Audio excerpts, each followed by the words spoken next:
In this week's final video, let's explore some of the underlying questions that you probably now carry with you. Let's start with the stability of the alliance. Do you think will it hold, the alliance between Western patrons and the Gulf supporters? And in order for you to make that assessment, think of the number of the following issues that I just like to throw out to you, that I would like you to think about. Ponder the strains of this alliance, both in normative and in ideational terms. So, both in the way it plays out domestically and the way it plays out in foreign policy. Ponder also the very real policy disagreements that exist between some of the Gulf governments and some of the Western governments, not least with respect to the support given to some of the most radical Islamist groups currently in the ongoing upheavals in the Arab world. Ponder also the very success of this alliance.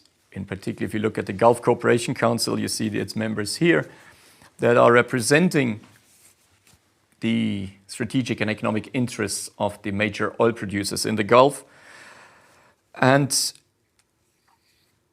that have been able to suppress without much international opprobrium whatever domestic unrest did spring up in the last 2 or 3 years in the course of the upheaval, not least in Bahrain.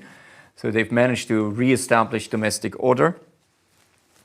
And perhaps more importantly, what they saw in the course of the ongoing upheavals, some of the major traditional challengers, the big populous nations in the region, but primarily Iraq, now Syria and Egypt, and potentially, depending on the way ongoing hostilities with the United States work out, Iran. So the major geostrategic challenges in the region have been neutralized. They're no longer military forces to be reckoned with. So it's a clear success for the Gulf Cooperation Council and its members. Ponder this for a while.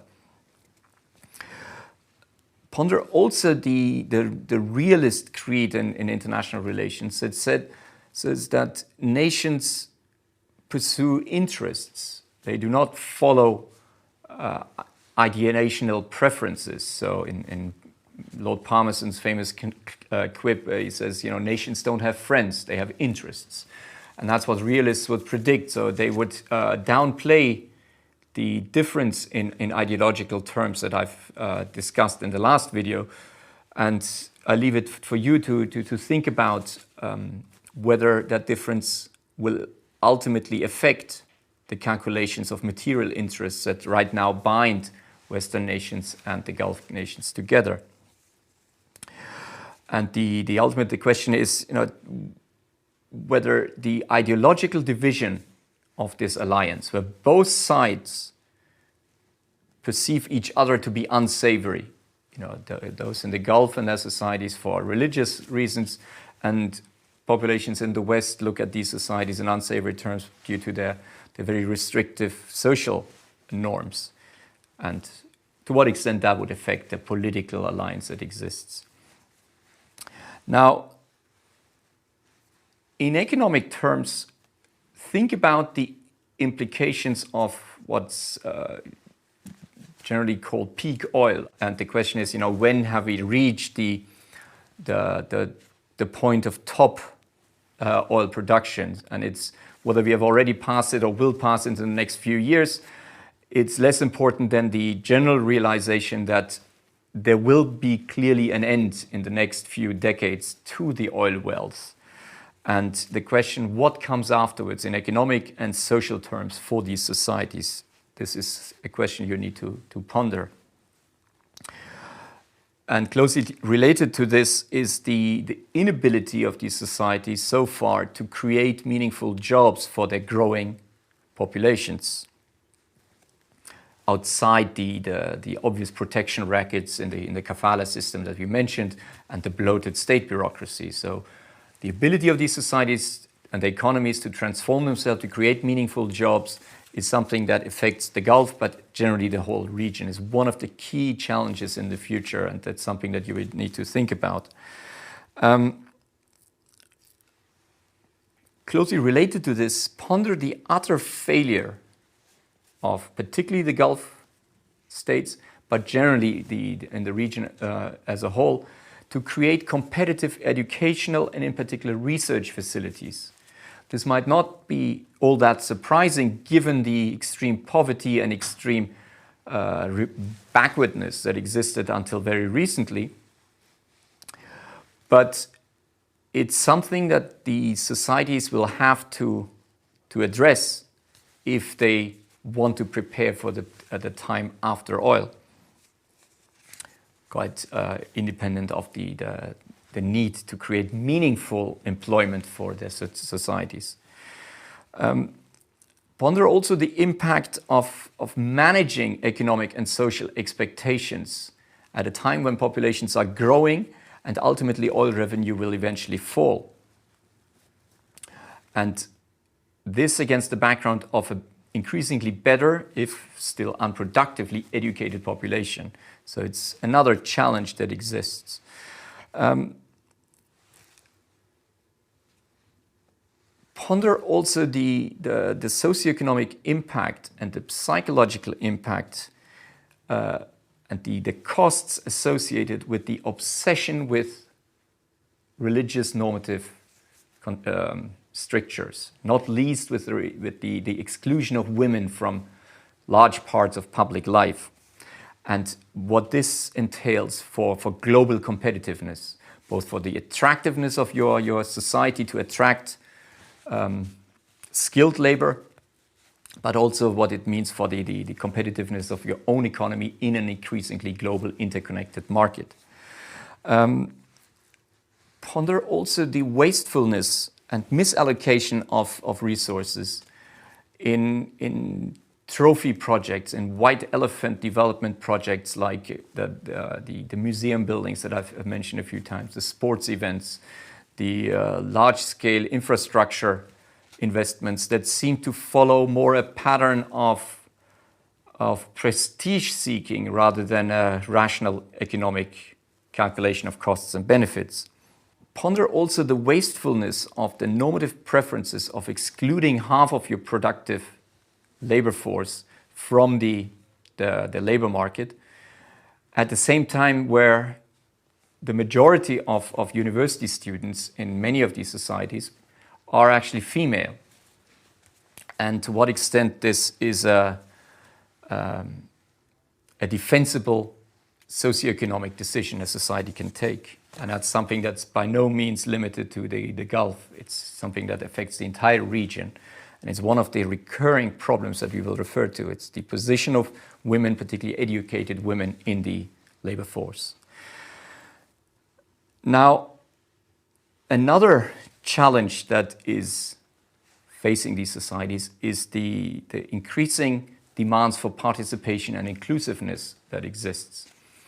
And here I'd like you to ponder the effects of contemporary unrest in what is commonly called the Arab Spring, and the contagion effects that exist, the emulation that effects that exist when people see the neighbors doing something and that inspires them to their own action.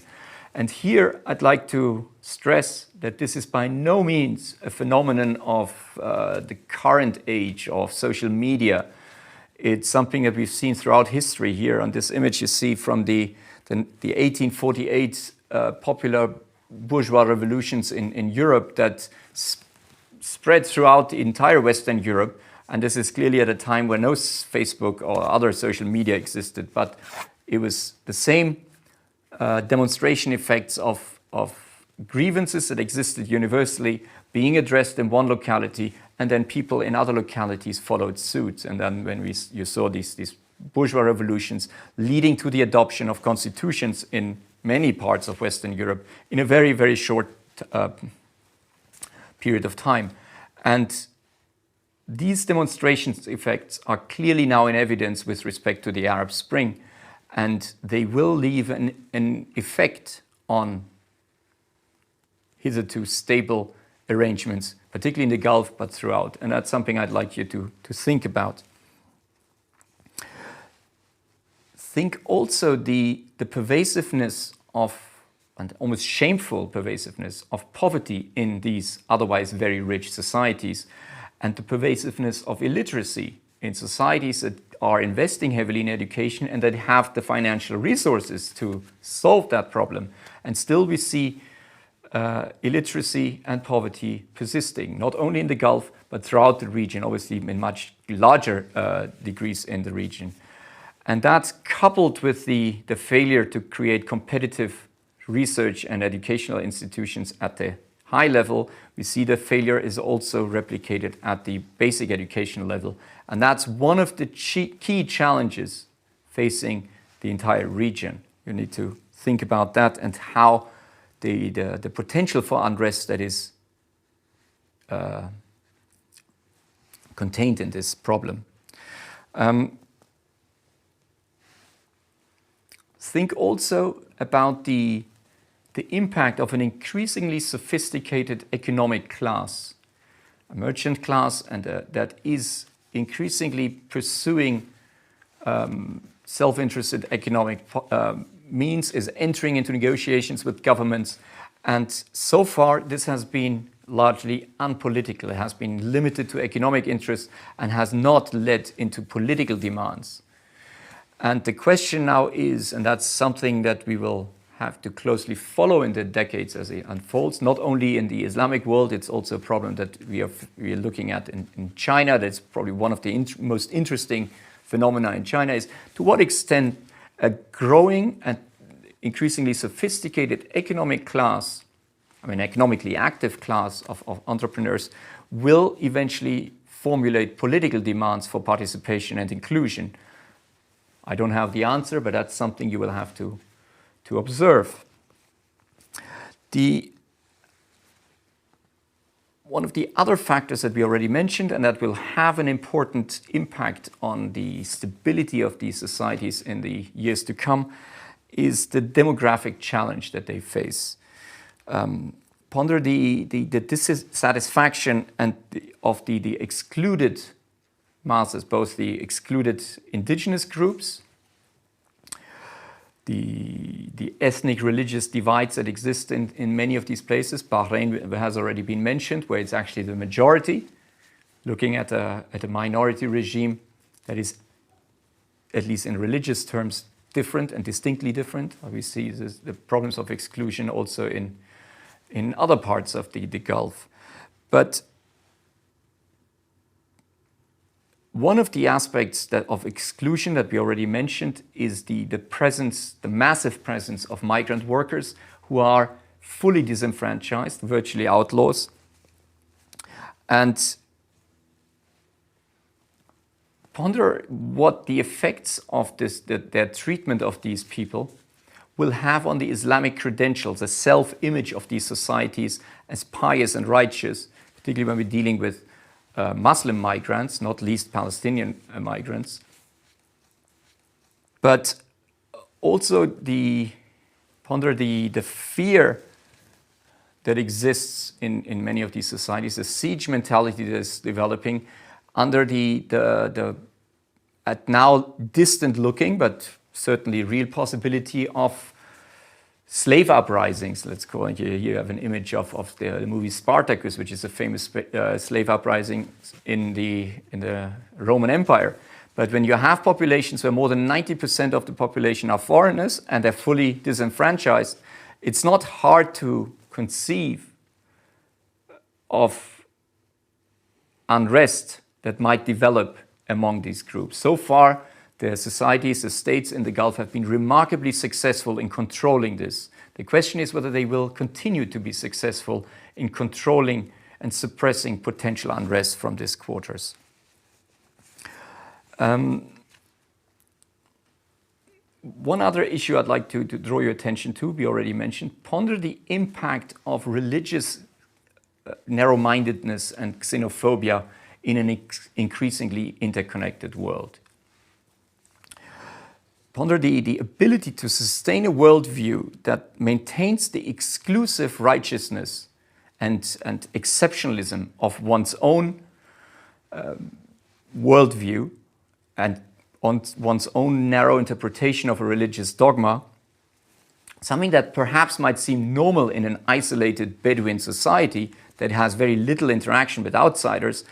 But the question is whether it's possible to maintain this position now in a connected world, where you have much better access to information and actually interaction with people who are adhering to a different worldview and a different religious worldview, especially against the background where the provision of virtually all necessities of life depends on these despised infidels or aliens.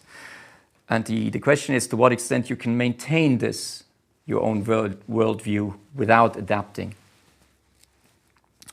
And here, ponder the nefarious impact of a condition that's called a cognitive dissonance, where you're faced with a reality that is contradicting your self-image and the psychological costs that this entails, and the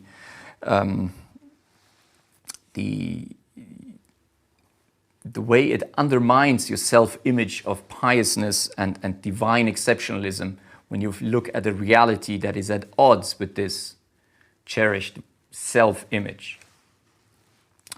And finally, ponder whether it matters for identity formation and social stability if virtually all the productive endeavors in a society are not only conducted but also managed by foreigners. Here we have an image of Emirates Airlines, which is now one of the most successful and largest airlines in the world. And so it's a good example of a Gulf country diversifying its economic base, moving away from an exclusive reliance on resource rents, yes, but also it needs to be acknowledged that this is an airline exclusively managed and run and operated by foreigners. And so one of the challenges facing these societies is how to create an indigenous managerial class that is able to operate these companies and these institutions in an interconnected world. This concludes our treatment of the Gulf for this week, and I invite you to come back next week when we look at at Shia Islam as it plays out in Iran, and particularly it's the fourth response to the challenge of modernity, fundamentalist Islam, which is the official doctrine of the Islamic Republic of Iran, and the way it places Iran into opposition with the rest of the Sunni world.